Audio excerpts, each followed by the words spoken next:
Hello friends, എല്ലാവർക്കും നമസ്കാരം. നിങ്ങളെല്ലാവരും കാത്തിരിക്കുന്ന രേവതിയുടെയും സച്ചിയുടെയും ഇന്നത്തെ വിശേഷത്തിലേക്ക് എല്ലാ കൂട്ടുകാർക്കും സ്വാഗതം. എല്ലാവർക്കും നല്ലൊരു ദിവസം ആശംസിച്ചുകൊണ്ട് തന്നെ വിശേഷത്തിലേക്ക് കിടക്കാം. ലൈക്ക് ചെയ്യാനും ഹൈപ്പ് ചെയ്യാനൊന്നും മറക്കരുത്.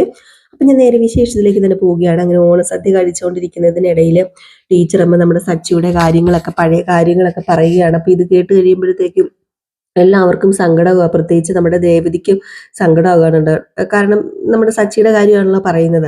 അങ്ങനെ സച്ചിക്ക് ചോറ് വാരി കൊടുക്കാൻ എല്ലാ ദിവസവും ചോറ് വാരി കൊടുക്കുമ്പോഴത്തേക്കും നമ്മുടെ സച്ചി പറയുമായിരുന്നു അത്രേ, അമ്മ ചോറ് വാരി തരില്ലാത്ത കാര്യങ്ങളൊക്കെ പറയുമായിരുന്നു. അപ്പൊ സച്ചി ഇതിന് മറുപടി കൊടുക്കുകയാണ്. സച്ചി പറഞ്ഞു, അത് പിന്നെ എൻ്റെ എല്ലാ കൂട്ടുകാരും അമ്മ ചോറ് വാരി തരുന്ന കാര്യങ്ങളും അമ്മ ചോറ് വാരി തരുമ്പോൾ പ്രത്യേക സ്വാദാന്നൊക്കെ പറയുമായിരുന്നു. അതൊക്കെ കേൾക്കുമ്പോഴത്തേക്കും എനിക്കും അമ്മയുടെ കയ്യിൽ നിന്നുള്ള ഒരു ചോറ് കിട്ടാനുള്ള ഒരു ആഗ്രഹം ഉണ്ടായിരുന്നു. പക്ഷേ എനിക്ക് അങ്ങനെ കിട്ടിയിരുന്നില്ല.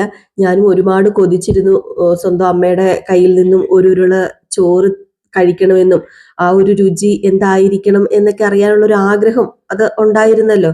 പക്ഷെ ഞാന് അത് അറിഞ്ഞിട്ടുണ്ടായിരുന്നില്ല. അന്ന് വരെ ഞാനത് അറിഞ്ഞിട്ടുണ്ടായിരുന്നില്ല. പിന്നെ എൻ്റെ ടീച്ചറമ്മ ചോറ് വാരി തന്നപ്പോഴത്തേക്കുമാണ് ഞാൻ ആ ചോറിന്റെ ടേസ്റ്റ്, ആ ചോറിന്റെ രുചി എന്താണെന്ന് മനസ്സിലാക്കിയത്. ഏതായാലും ഇത്രയും കേട്ടപ്പോ തന്നെ നമ്മുടെ ടീച്ചറമ്മ പറഞ്ഞു, അതെ, ആ രുചി ഇപ്പോഴും പോയിട്ടൊന്നും ഇല്ല കേട്ടോ, വാ തുറന്നേന്ന് പറഞ്ഞിട്ട് ടീച്ചറമ്മ ചോറ് വാരി കൊടുക്കുകയാണ്. അപ്പൊ നമ്മുടെ സച്ചി വാ തുറന്ന് നിറകണ്ണുകളോട് കൂടി ആ ചോറ് ഒരു ഉരുള ചോറ് കഴിക്കുന്നു. ഇത് കാണുമ്പോഴത്തേക്കും അച്ചമ്മയ്ക്കും രവീന്ദ്രനും രേവതിക്കും ഒക്കെ സങ്കടമാവുകയാണ് കേട്ടോ. അപ്പോഴത്തേക്കും നമ്മുടെ സച്ചി പൊട്ടിക്കരഞ്ഞ് ഈ ഒരു ചോറ് കഴിച്ച ഉടനെ തന്നെ ഭയങ്കരമായിട്ട് പൊട്ടിക്കരയും. അപ്പോഴത്തേക്കും നമ്മുടെ ടീച്ചറമ്മ പറഞ്ഞു, എന്തിനാ മോനെ നീ പൊട്ടിക്കരയുന്നത്, എന്താ പറ്റിയത്? ഓ, ഇവൻ പണ്ടും ഇങ്ങനെ തന്നെ, ചെറിയൊരു കാരണം മതി ഇവന് കരയാനായിട്ട്. ഇവന് ഇപ്പോഴും ഈ സ്വഭാവം ഒന്നും മാറിയിട്ടില്ലല്ലേ രേവതി? ഓ, ഇവൻ ഇപ്പോഴും കൊച്ചുകുട്ടിയെ പോലെ തന്നെയാണല്ലോ. അയ്യേ, നാണക്കേട്. ഇവരെല്ലാം കണ്ടില്ലേടാ, പോത്ത് പോലെ വളർന്നില്ലേടാ നീ? എടാ അയ്യേ, നാണമില്ലേടാ, നീ കരയാതെടാ എന്നൊക്കെ പറഞ്ഞ് ടീച്ചറമ്മ ഇങ്ങനെ കളിയാക്കുക. അപ്പൊ നമ്മുടെ സച്ചി പറഞ്ഞു, അത് പിന്നെ ഒരു നിമിഷം ഞാൻ കഴിഞ്ഞ കാര്യങ്ങൾ എന്തൊക്കെയോ ഓർത്തു പോയി ടീച്ചറമ്മേ. അന്ന് എനിക്ക് ടീച്ചർ ഭക്ഷണം മാത്രമല്ല വാരി തന്നത്, ടീച്ചറിന്റെ സ്നേഹവും കൂടിയല്ലേ തന്നത്. സ്നേഹിക്കാൻ ആരൊക്കെയോ ഉണ്ടെന്നുള്ളൊരു വിശ്വാസവും കൂടെ എനിക്കെന്ന് ടീച്ചർ ഉണ്ടാക്കി തന്നത്. ഓ മോനെ, ആ സ്നേഹം ഇപ്പോഴും എനിക്ക് നിന്നോടുണ്ടടാ. അത് അങ്ങനെ പോകുമൊന്നുമില്ല. സ്നേഹം എന്നും നിന്നോടുണ്ടാകും. എന്റെ മരണം വരെ നിന്നോട് ആ ഒരു സ്നേഹം ഉണ്ടാകും. ഓഹ് എന്റെ പൊന്നോ. ദേ, ഒരു കാര്യം ഞാൻ പറയട്ടെ ചന്ദ്രമതി, രവീന്ദ്ര, ഇതുപോലൊരു മോനെ കിട്ടണമെങ്കിലേ ഭാഗ്യം ചെയ്യണം. ഭാഗ്യം. നിങ്ങൾ ഭാഗ്യവതിയും ഭാഗ്യവാനും തന്നെയാണ്. നിങ്ങൾ ഇതുപോലെ ഒരു മോനെ പ്രസവിച്ചല്ലോ ചന്ദ്രമതി എന്നൊക്കെ. അപ്പോഴത്തേക്ക് നമ്മുടെ ടീച്ചറമ്മ പറഞ്ഞു, ഏതായാലും സച്ചി നീ ഒരു വായും കൂടെ കഴിക്കേ എന്ന് പറഞ്ഞിട്ട് ഒരു വായും കൂടെ നമ്മുടെ ടീച്ചറമ്മ വാരി കൊടുത്തു കേട്ടോ. അത് നമ്മൾ സച്ചി കഴിച്ചു. നല്ല മധുരത്തോടു കൂടി, സന്തോഷത്തോടു കൂടി, സ്നേഹത്തോടു കൂടി തന്നെ അത് വാങ്ങി കഴിച്ചു. അങ്ങനെ ടീച്ചറമ്മ പറഞ്ഞു, ഈ ഓണം ഞാൻ എൻ്റെ ജീവിതത്തിൽ മറക്കില്ല കേട്ടോ, ഒരിക്കലും ഞാൻ മറക്കില്ല ഈ ഓണം. അത്ര മാത്രം എൻ്റെ മനസ്സിൽ പതിഞ്ഞു പോയി എന്ന് പറഞ്ഞപ്പോഴത്തേക്കും നമ്മുടെ സച്ചി പറഞ്ഞു, ഞാനും മറക്കില്ല കേട്ടോ. ഓണത്തിന് മാത്രമല്ല, എൻ്റെ ജീവിതത്തില് ഇത്രയും വിലപ്പെട്ട സമ്മാനം ഉണ്ടല്ലോ, കിട്ടിയിട്ടില്ല എനിക്ക്, ആരും തന്നിട്ടില്ല എനിക്ക് ടീച്ചറമ്മേ. അതുകൊണ്ട് ഞാനും ഈ ഓണം ഒരിക്കലും മറക്കാൻ പോകുന്നില്ല എന്ന് പറഞ്ഞു. അപ്പോഴത്തേക്കും ടീച്ചറമ്മ പറഞ്ഞു, എന്റെ പൊന്നുമോനെ, എനിക്ക് നിന്നെ ഒന്ന് കാണാൻ പറ്റില്ലോ. അതാ എനിക്ക് കിട്ടിയ ഏറ്റവും വലിയ സന്തോഷം എന്ന് പറയുന്നത് ഈ സ്നേഹം. അത് മാത്രം മതി എനിക്ക്, വേറെ ഒന്നും വേണ്ട എനിക്ക്. നിന്റെ ഈ സ്നേഹത്തോടുള്ള ടീച്ചറമ്മ എന്നുള്ള വിളിയും ആ നോട്ടവും ഒക്കെ ഉണ്ടല്ലോ, അതൊന്നും വേറെ എവിടെന്നും എനിക്ക് കിട്ടില്ല. ഇത് സ്വന്തം മക്കളിൽ നിന്ന് പോലും എനിക്ക് കിട്ടിയിട്ടില്ല. അത്രമാത്രം സ്നേഹം നീ എനിക്ക് തരുന്നുണ്ട് എന്നൊക്കെ പറഞ്ഞു.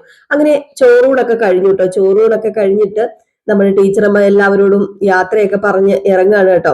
അപ്പോഴത്തേക്കും നമ്മുടെ സച്ചി പറഞ്ഞു, എന്നാ പിന്നെ ഞാൻ ടീച്ചറമ്മേനെ കൊണ്ടാക്കാം എന്നിങ്ങനെ പറഞ്ഞപ്പോഴത്തേക്ക് രേവതി പറഞ്ഞു, എന്നാ പിന്നെ ഞാനും വരാന്ന് പറഞ്ഞിട്ട് രേവതി പുറകെ പോവുകയാണെ.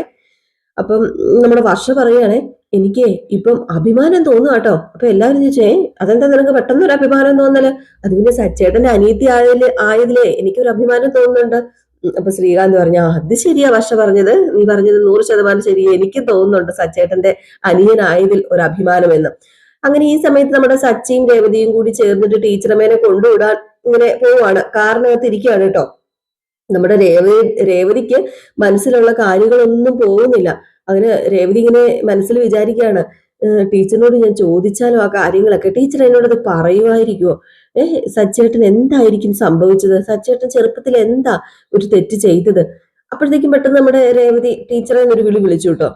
അന്ന് ചോദിച്ചു, അതെ ടീച്ചറെ, അന്ന് എന്താ ടീച്ചറെ സംഭവിച്ചത്? സച്ചേട്ടന്റെ ജീവിതത്തിൽ എന്തോ സംഭവം മാറ്റിമറിച്ചു വരുന്നു എന്നൊക്കെ നിങ്ങൾ പറഞ്ഞല്ലോ, അത്രേ എനിക്കറിയത്തുള്ളൂ. അന്ന് അന്ന് എന്താ ഉണ്ടായത്? അതെന്താണെന്ന് അറിയാൻ ഒരു ആഗ്രഹമുണ്ട് എനിക്ക്.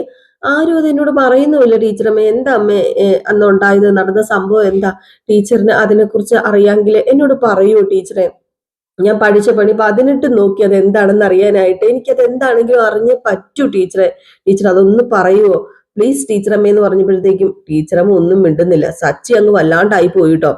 അതൊക്കെ പറഞ്ഞു കഴിഞ്ഞിട്ടുണ്ടെങ്കിൽ നമ്മുടെ സച്ചിക്കാണ് ഏറ്റവും കൂടുതൽ എന്താ പറയുക ബാധിക്കുന്നത്. സച്ചിനെയാണ് ഏറ്റവും കൂടുതൽ ബാധിക്കുന്നത്. അപ്പൊ വീണ്ടും നമ്മുടെ രേവതി ചോദിക്കുന്നുണ്ട്, ഇതൊക്കെ ഞാൻ അറിഞ്ഞെന്ന് ഓർത്തോണ്ട് ഇപ്പൊ എന്താ കുഴപ്പം? ഞാൻ അദ്ദേഹത്തിന്റെ ഭാര്യയല്ലേ ടീച്ചറമ്മ, ഞാനും ഇതൊക്കെ അറിയണ്ടേ? അതുകൊണ്ടാണ് ഞാൻ ചോദിക്കുന്നത്. ടീച്ചറമ്മ ഒന്ന് പറ ടീച്ചറമ്മയെന്ന്. ടീച്ചറമ്മ ഒന്നും മിണ്ടുന്നില്ല ഇത് കേട്ടിട്ട്. നമ്മുടെ രേവതിക്ക് ഒരു ആൻസർ കൊടുക്കുന്നില്ല ടീച്ചറമ്മ. സച്ചി ഒരു ആൻസർ കൊടുക്കുന്നില്ല. സച്ചി ഇതൊക്കെ കേട്ടോണ്ട് തന്നെ ഡ്രൈവ് ചെയ്തോണ്ട് പോകുന്നുണ്ട് കേട്ടോ. ഏതായാലും രേവതി അവിടെ മറുപടി കിട്ടാത്തൊരുതിയായി പോയി. നമ്മുടെ രേവതി ആവുന്ന തരത്തിലും ചോദിച്ചു കേട്ടോ. എന്നിട്ടൊന്നും ടീച്ചറമ്മ പറഞ്ഞില്ല. എന്നിട്ട് നമ്മുടെ ടീച്ചറമ്മ പറഞ്ഞു, അതേ മോനെ സച്ചി, എന്നെ അവിടെ ഇറക്കിക്കോളാൻ പറഞ്ഞിട്ട് നമ്മുടെ ടീച്ചറമ്മ ഇറങ്ങി പോവുകയാണ് ഇതിനൊന്നും ഒരു ആൻസർ കൊടുക്കാതെ. ഏതായാലും ടീച്ചറമ്മ ഇറങ്ങി അങ്ങ് പോയി കേട്ടോ. നമ്മുടെ രേവതി കൈയും കാലും പിടിച്ചു, എന്നിട്ടും അതിനൊരു ആൻസർ കിട്ടിയില്ല. ഏതായാലും ഇത് കഴിഞ്ഞ് പിന്നെ കാണിക്കുന്ന സീൻ എന്ന് പറഞ്ഞിട്ടുണ്ടെങ്കിൽ നമ്മുടെ മീരയും ശ്രുതിയുമാണ് കേട്ടോ. അങ്ങനെ നമ്മുടെ ശ്രുതി പറയുകയാണ്, എങ്ങനെയെങ്കിലും വീട്ടിൽ കയറി പറ്റണം. ഞാൻ അത് ആലോചിച്ചുകൊണ്ടിരിക്കുന്നത്. എന്നിട്ട് നിനക്ക് എന്തെങ്കിലും ഐഡിയ കിട്ടിയോ?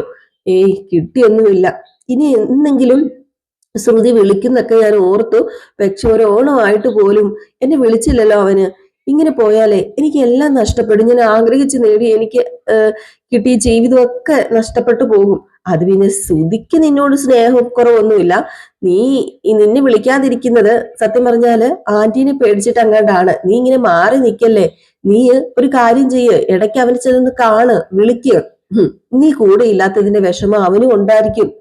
അവനും കൂടുതൽ നാളൊന്നും പിടിച്ചു നിൽക്കാൻ പറ്റത്തൊന്നുമില്ല. നീ ഒന്ന് വിളിച്ചു നോക്ക്. ഫോൺ എടുക്കുവോ എന്നൊന്ന് അറിയാലോ. നീ കൂടെ കൂടെ വിളിക്കുക, മനസ്സ് മാറ്റുക, അതൊക്കെ ഉള്ളൂ. നീ ഒന്ന് വിളിച്ചു നോക്കുക എന്നൊക്കെ പറയാ. ഏതായാലും ഈ സമയത്ത് നമ്മുടെ ശ്രുതി എന്ത് ചെയ്യുന്നു? ഫോൺ എടുത്തിട്ട് നമ്മുടെ സുധീനെ വിളിക്കുകയാണ് കേട്ടോ. മീര പറഞ്ഞത് പ്രകാരം. സുധിയാണെങ്കിൽ ഇങ്ങനെ ആട്ടുതൊട്ടിലൊക്കെ ഇങ്ങനെ കിടക്കുകയാണ്, ആടി ആടി കിടക്കുക. അപ്പോഴത്തേക്കും ഇതേ കോള് വരുന്നു നമ്മുടെ ശ്രുതിയുടെ. അപ്പോഴത്തേക്കും എന്ത് ചെയ്തു? നമ്മുടെ ശ്രുതി അതങ്ങ് മാറ്റി അങ്ങ് വെച്ചു കേട്ടോ. അത് കഴിഞ്ഞ് വീണ്ടും കോള് കണ്ടു കഴിഞ്ഞപ്പോഴത്തേക്കും വീണ്ടും നോക്കിയപ്പോഴത്തേക്കും ശ്രുതിയാണല്ലോ വിളിക്കുന്നത്. ആദ്യം നോക്കിയപ്പം ശ്രുതിയാണ് എങ്കിലും നമ്മുടെ ശ്രുതിക്ക് ഏറ്റില്ല കേട്ടോ. അപ്പൊ രണ്ടാമത് വിളിച്ചു കഴിഞ്ഞപ്പോഴത്തേക്കും എടുക്കണം. ശ്രുതിയാണല്ലോ വിളിക്കുന്നത്. ആർക്കറിയാം, ചിലപ്പോ ഇനി കള്ളത്തരം പറയാനാണോ വിളിക്കുന്നത്. എടുക്കണ്ട എന്ന് പറഞ്ഞിട്ട് എന്ത് ചെയ്യുന്നു? നമ്മുടെ ശ്രുതി ഫോൺ എടുക്കുന്നില്ല. അപ്പൊ മീരയോട് ശ്രുതി പറഞ്ഞു, അതെ ശ്രുതി ഫോൺ എടുക്കുന്നില്ലടി എന്ന് പറയുമ്പോൾ നീ ഒരു കാര്യം ചെയ്ത് നീ ഒരു മെസ്സേജ് അയക്കുക, അതിലവൻ വീഴണം. അതുമാതിരി ഒരു മെസ്സേജ് ആയിരിക്കണം എന്ന്. അങ്ങനെ മെസ്സേജ് ചെയ്യുന്നു. മെസ്സേജ് ചെയ്യുന്നപ്പോഴത്തേക്കും നമ്മുടെ ശ്രുതി എന്ത് ചെയ്യുന്നു? മെസ്സേജ് ഓപ്പൺ ആക്കി നോക്കുകയാണ് കേട്ടോ. അങ്ങനെ മെസ്സേജ് ഓപ്പൺ ആക്കി നോക്കിയപ്പോഴത്തേക്കും അറിയാലോ, നമ്മുടെ ശ്രുതിയുടെ ഓരോരോ മധുരമായ വാക്കുകളും അതുപോലെ മനസ്സലിപ്പിക്കുന്ന വാക്കുകളൊക്കെ.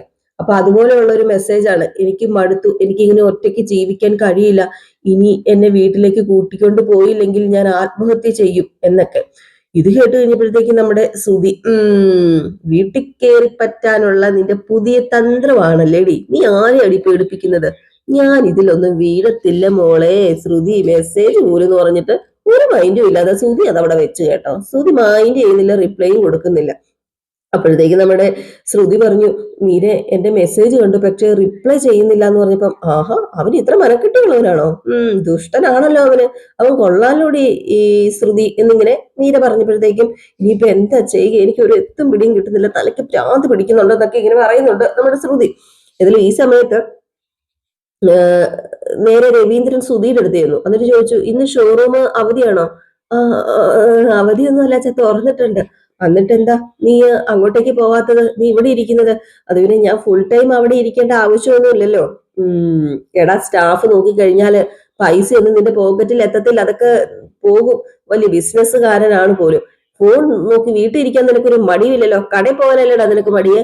അത് പിന്നെ ഞാനിപ്പോ കടയിൽ പോയാലും അച്ഛന്റെ പ്രശ്നം തീരുമോ? എന്നാ പിന്നെ ഞാനിപ്പോ പോയേക്കാം. ഓ, എന്റെ ക്യാഷ് കൊണ്ടല്ലേടാ നീ കട തുടങ്ങിയേക്കുന്നത്, അത് നശിപ്പിക്കാനാണോ നിന്റെ ഉദ്ദേശം? ഇത് നിന്നെ പറഞ്ഞിട്ട് കാര്യമില്ല, എന്നെ പറഞ്ഞാൽ മതിയല്ലോ. അത് പിന്നെ എന്റെ പൊന്നച്ചാന്ന് പറഞ്ഞപ്പോഴത്തേക്ക് രവീന്ദ്രൻ അങ്ങ് പോയി കേട്ടോ.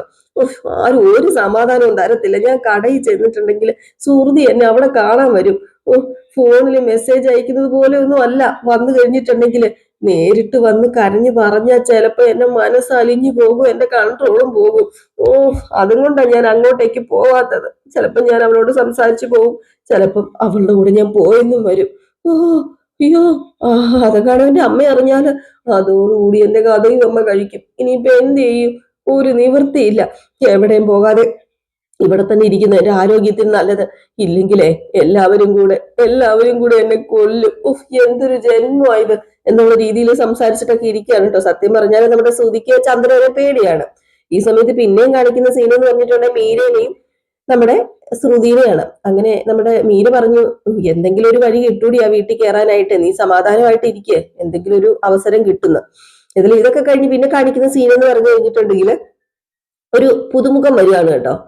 വന്ന് ഗോളിംഗ് ബെൽ അടിക്കുകയാണ് നമ്മുടെ ചന്ദ്രോദയത്ത്. രേവതി ചെന്ന് വാതിൽ തുറക്കുന്നു. അപ്പോഴത്തേക്കും ഒരു പെൺകുട്ടി. അപ്പോൾ നമ്മുടെ രേവതി ചോദിച്ചു ആരാന്ന്. അപ്പൊ പറഞ്ഞു എന്റെ പേര് പ്രിയ, ഞാൻ ശ്രീകാന്ത് വർക്ക് ചെയ്യുന്ന റെസ്റ്റോറന്റിന്റെ മോളാന്ന് പറയുകയാണ്. അപ്പോഴത്തേക്കും മനസ്സിലായി നമ്മുടെ പ്രിയയുടെ ഒരു ന്യൂ വേഷമാണ് കേട്ടോ. കാരണം പഴയ പ്രിയ മാറി പുതിയ പ്രിയ ആയി കേട്ടോ. അതാണ് നമുക്ക് പുതിയ ക്യാരക്ടറായിട്ടൊക്കെ തോന്നിയത്. ഏതായാലും പ്രിയ അകത്തേക്ക് വന്നു. അപ്പോഴത്തേക്ക് നമ്മുടെ ചന്ദ്ര പറഞ്ഞു, പ്രിയാണോ? വരൂ വരൂ, കേറി വരൂ എന്ന് പറഞ്ഞു. നമ്മുടെ രവീന്ദ്രനും ഉണ്ടായിരുന്നു. അപ്പൊ രവീന്ദ്രൻ പറഞ്ഞു ആ പ്രിയ കേറി വായിരിക്കാൻ പറഞ്ഞു. അപ്പം അവരെല്ലാവരും കൂടെ നമ്മുടെ പ്രിയനെ കയറ്റിയിരുത്തി സ്വീകരിച്ചു. അപ്പൊ വർഷ വന്നു കേട്ടോ. വർഷയ്ക്കൊന്നും അത് പ്രിയനെ ഇഷ്ടമല്ല.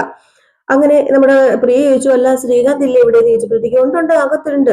അത് പിന്നെ ഞാൻ അവനെ ഒന്ന് കാണാൻ വേണ്ടി വന്നതാണ്, എനിക്കൊരു കാര്യം സംസാരിക്കാനുണ്ടായിരുന്നു, ഒന്ന് വിളിക്കുമെന്ന് ചോദിച്ചു. അതിനിപ്പോ എന്താ, വിളിക്കാമല്ലോ എന്ന്. അപ്പോഴത്തേക്ക് നമ്മുടെ വർഷ ചോദിച്ചു, അതെ നിങ്ങൾ എന്തിനാ ശ്രീകാന്തിനെ കാണുന്നതും സംസാരിക്കുന്നതും? നിങ്ങളുടെ റെസ്റ്റോറന്റ് ഓണറിന്റെ മോളെ പ്രിയല്ലേ? നിങ്ങൾ കാരണം ആ റെസ്റ്റോറന്റ് നീ നിലയിലെത്തിയത്. നിങ്ങളുടെ കഴിവ് കൊണ്ട് മാത്രമല്ലേ? അതിന് ശ്രീകാന്തിന് യാതൊരു പങ്കുമില്ലല്ലോ. ഓ, ശ്രീകാന്തിനെ പോലൊരു ഷെഫിനെ നിങ്ങൾ എന്തിനു വീട്ടിൽ വന്ന് കാണണം? അതിന്റെ കാര്യം എന്താ ഉള്ളത്? അപ്പോഴത്തേക്ക് നമ്മുടെ രവീന്ദ്രൻ ചോദിച്ചു, മോളെ എന്തിനാ ഇങ്ങനെയൊക്കെ സംസാരിക്കുന്നത്? വീട്ടിലൊരാൾ വരുമ്പോ ഇങ്ങനെയാണോ സംസാരിക്കേണ്ടത്? ഓ, അതൊന്നും അങ്കിള് പറയണ്ട അങ്കിളെ, ഞാൻ പ്രിയോട് സംസാരിക്കാം. പ്രിയ എന്തിനാ ഇപ്പൊ വന്നത്? അതിന്റെ കാര്യം എന്താന്ന് വെച്ചാ പറ. അപ്പോഴത്തേക്ക് നമ്മുടെ ശ്രീകാന്ത് ഇറങ്ങി വന്നു കേട്ടോ. പ്രിയ എന്ന് വിളിച്ചോണ്ട്. അപ്പോഴത്തേക്കും നമ്മുടെ പ്രിയക്കും സന്തോഷമായി. അപ്പൊ ശ്രീകാന്ത് ചോദിച്ചു, അല്ല എന്താ താൻ ഇവിടെ? അതുപോലെ നല്ലൊരു വിഷയം പറയാൻ വേണ്ടി വന്നതാ. എന്താ നല്ല വിഷയം? നമ്മുടെ റെസ്റ്റോറന്റിന് നല്ല റേറ്റിംഗ് ഉണ്ടല്ലോ. അത് ഞാൻ കാരണം മാത്രമല്ല, ശ്രീകാന്തും കൂടെ കാരണമാ എന്നിങ്ങനെ പറയാ. അപ്പോഴത്തേക്കും നമ്മുടെ ചന്ദ്രയ്ക്കും രവീന്ദ്രനൊക്കെ സന്തോഷമായിട്ട് ഇത് കേട്ട് കഴിഞ്ഞപ്പോഴത്തേക്കും എന്നിട്ട് പ്രിയ പറഞ്ഞു, താൻ അവിടെ ഷെഫായിട്ട് വന്നതിന് ശേഷമാണ് നമ്മുടെ സ്ഥാപനം ഡെവലപ്പ് ആയത് എന്ന് എന്റെ ഡാഡി എപ്പോഴും പറയുന്നു പറഞ്ഞപ്പോഴത്തേക്കും വർഷ പറഞ്ഞു, ഓ, അന്ന് ഞാൻ ഇത് തന്നെയാണല്ലോ നിങ്ങളോട് പറഞ്ഞത്, എന്നിട്ട് നിങ്ങൾ അന്ന് അംഗീകരിച്ചില്ലല്ലോ, ഇപ്പൊ എന്താ നിങ്ങൾ മാറ്റി പറയുന്നത്? എന്താ വർഷ, അങ്ങോട്ട് നിങ്ങളുടെ റെസ്റ്റോറന്റിൽ വരാഞ്ഞിട്ടാണോ? അപ്പോഴത്തേക്ക് പ്രിയ പറഞ്ഞു, അത് പിന്നെ ഡെവലപ്പ് ആകാൻ ശ്രീകാന്ത് മാത്രമല്ല ഞാനും കൂടി കാരണമായി എന്നാ അന്ന് പറഞ്ഞത്. ഒരാൾ മാത്രം വിചാരിച്ചാല് ഒരു റെസ്റ്റോറന്റ് ഡെവലപ്പ് ആവില്ലല്ലോ. പിന്നെ ശ്രീകാന്തിന്റെ ടാലന്റ് അതെന്താണെന്ന് എനിക്ക് നന്നായിട്ട് അറിയുകയും ചെയ്യാം. ശ്രീകാന്തിനും വർഷയ്ക്കും ഞാൻ കാരണം എന്തെങ്കിലും വിഷമം ഉണ്ടായിട്ടുണ്ടെങ്കിൽ ഐ എം റിയലി സോറി, എന്നോട് ക്ഷമിക്കണം. ഏയ്, എന്ത് വിഷമം? വിഷമം ഉണ്ടാകാൻ മാത്രം പ്രിയ ഒന്നും പറഞ്ഞില്ലല്ലോ. വർഷ അന്ന് അങ്ങനെ പറഞ്ഞതില് ഞാൻ സോറി പറയുന്നു. സോറി, സത്യം പറഞ്ഞാൽ ഞങ്ങളോട് ക്ഷമിക്കണം. അപ്പൊ ശ്രീകാന്ത് അല്ല, നമ്മുടെ രവീന്ദ്രൻ പറഞ്ഞല്ല, ഇവര് തമ്മിൽ എന്തെങ്കിലും പ്രശ്നമുണ്ടോ ശ്രീകാന്ത് എന്ന് ചോദിച്ചു, വർഷയും പ്രിയയും തമ്മില്.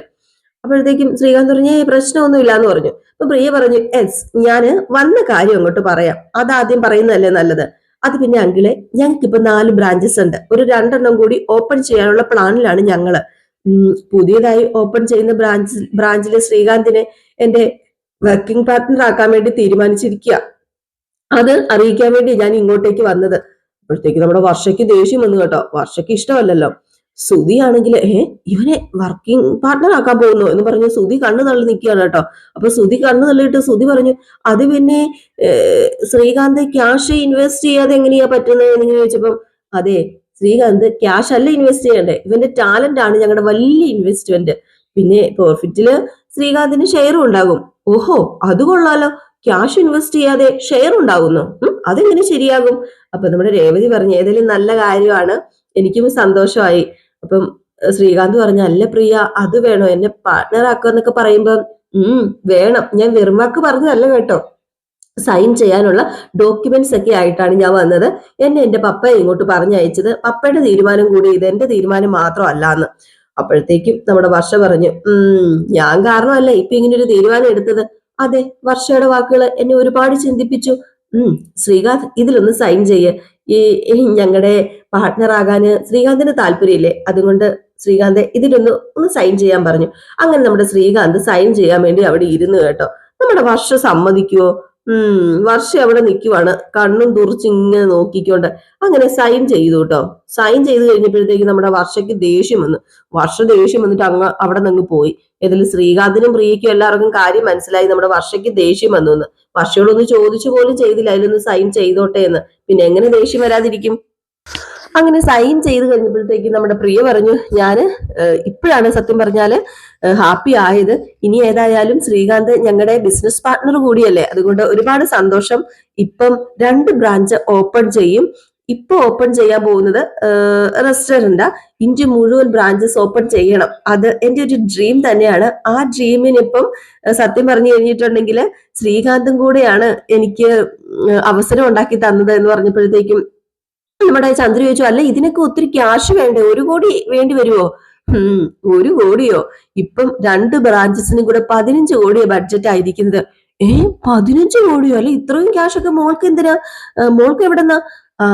അതൊക്കെ എന്റെ ഡാഡി തരും. ഇപ്പൊ എനിക്ക് 15 കോടി വേണമെന്ന് പറഞ്ഞിട്ടുണ്ടെങ്കിൽ എന്റെ ഡാഡി 15 കോടി തരും. ഓ, 15 കോടി ചോദിക്കുന്ന ഉടനെ നിന്റെ അച്ഛൻ എടുത്തു തരുമോ? ഡാഡി എടുത്തു തരുമോ? അതെ, എടുത്തു തരും. അതിനിപ്പോ എന്താ? അപ്പോഴത്തേക്കും ചന്ദ്രയ്ക്ക് ഭയങ്കര അതിശയായി പോവാണ്ടോ. അപ്പൊ രേവതി ചോദിച്ചു, അല്ല പ്രിയ എന്താ വിവാഹം കഴിക്കാത്തത്? അത് എന്റെ ഡ്രീം ആദ്യം, അത് കഴിഞ്ഞിട്ടേ ഞാൻ വിവാഹം കഴിക്കുന്നുള്ളൂ. അപ്പോഴത്തേക്കും നമ്മുടെ ചന്ദ്രയ്ക്ക് ഒരു ചെറിയ നോട്ടം, പ്രിയേനെ ഇനി ഒന്നൊന്ന് കണക്ട് ചെയ്ത് കൊടുത്താലോ? അങ്ങനെ കണക്ട് ചെയ്ത് കൊടുക്കുകയാണെങ്കിൽ നമ്മുടെ സുധി ഒരു കോടീശ്വരനാവൂലോ. അപ്പം പെട്ടെന്ന് നമ്മുടെ ചന്ദ്ര പറഞ്ഞു, അത് പിന്നെ മോളെ പോലെ തന്നെ ഒരു ബിസിനസ്സുകാരെ കെട്ടാനായിരിക്കും മോളെ ആഗ്രഹിക്കുന്നതല്ലേ? ബിസിനസ്സുകാരനെ കെട്ടാനല്ലേ? ആന്റി എന്റെ മനസ്സ് വായിച്ചു. ഞാനും ഒരു ബിസിനസ്സുകാരനെ കെട്ടാൻ തന്നെയാ ആഗ്രഹിക്കുന്നത്. എന്റെ മനസ്സും അതിന് പാകപ്പെട്ടുകൊണ്ടിരിക്കുകയെന്ന് പറഞ്ഞപ്പോഴത്തേക്കും നമ്മുടെ സുധീനെ ഒരു നോട്ടം കേട്ടോ ചന്ദ്രയുടെ മനസ്സിൽ ലഡു അങ്ങോട്ട് പൊട്ടി. അങ്ങനെ നമ്മുടെ പ്രിയ യാത്രയൊക്കെ ഇറങ്ങി കഴിഞ്ഞപ്പോഴത്തേക്കും വർഷയ്ക്ക് തുടങ്ങി കേട്ടോ. റൂമിൽ ചെന്ന് വർഷ ഇരിക്കുവാണ്, ദേഷ്യം വന്ന്. അങ്ങോട്ടേക്ക് ശ്രീകാന്ത് എന്ന് കഴിഞ്ഞപ്പോഴത്തേക്കും വർഷ പറഞ്ഞു, ഓ, ഒരു വലിയ ബിസിനസ് പാർട്ട്ണർ വന്നിരിക്കുന്നു. അവിടെ ഇപ്പൊ കച്ചവടം കുറവായി, അതുകൊണ്ട് അവരുടെ ഒരു ട്രിക്കായി ഇതൊക്കെ. ഇതൊന്നും മനസ്സിലാക്കാനുള്ള കഴിവ് ശ്രീകാന്തിന് ഇല്ലാതെയായി പോയല്ലോ. അതേ ശ്രീകാന്തിനെ അവര് പറ്റിച്ചോണ്ടിരിക്കുക. ഇനിയിപ്പൊ ശ്രീകാന്തിനെ അവര് എന്ത് ചെയ്യും? ശ്രീകാന്തിന്റെ കയ്യിൽ നിന്ന് ഈ ഒരു ബിസിനസ് പാർട്ട്ണർ ആയെന്നുള്ള രീതിയിൽ എല്ലാ കാര്യങ്ങളും അടിച്ചു മാറ്റും. ഷെഫ് തന്നെ ആയിരിക്കും ശ്രീകാന്ത് അവിടെ. എന്നിട്ട് ചുമ്മാ ബിസിനസ് പാർട്ട്ണർ എന്ന് പറഞ്ഞൊരു പേരും നോക്കിക്കോ എന്ന് പറഞ്ഞു. ഏതായാലും ഇത് കേട്ട് ശ്രീകാന്ത് ഇങ്ങനെ ഇരിക്കുകയാണ്. അപ്പൊ ഈ ഒരു സീൻ കാണിച്ചിട്ടാട്ടോ ഇന്നത്തെ വിശേഷം അവസാനിക്കുന്നത്. അപ്പൊ എല്ലാവരും കാത്തിരിക്കുക അടുത്ത വിശേഷത്തിനായിട്ട്. അടുത്ത വിശേഷവുമായിട്ട് വരാം. അതുവരെ എല്ലാവർക്കും ടാറ്റ, ബൈ ബൈ. ലൈക്ക് ചെയ്യാനും ഹൈപ്പ് ചെയ്യാനും മറക്കല്ലേ.